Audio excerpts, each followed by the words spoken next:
A Place of Safety by Caroline Graham. I found this hard to get through, as there is so much superfluous detail. Almost every character has a backstory that is completely unnecessary in my opinion, although I suppose for some people that's part of the charm of these books. And as we have all this exposition at the beginning of the book, so there is a lot of tying up of loose ends at the end. It just never seemed to finish. This was never made into an episode of Midsomer Murders because it doesn't follow the whodunit formula, although obviously there is a death. Or two.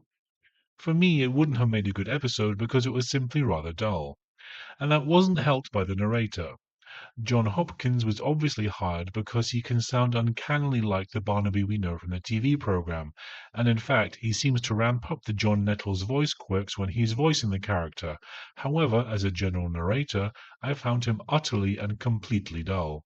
I kept zoning out while listening to him.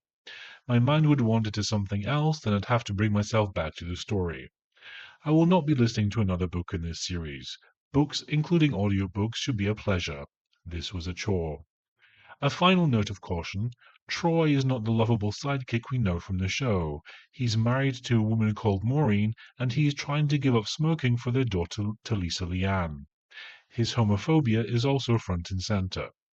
Would I listen to another novel by Caroline Graham? No. Would I listen to another audiobook read by John Hopkins? No. All in all, I'd give the book a 3 out of 5 and the narrator a 3 out of 5 as well. Have you listened to any of the Midsomer Murders books? What did you think? How do they compare to the TV series? Let me know in the comments below. Don't forget to like and subscribe as I release a new review every week. Thanks for listening.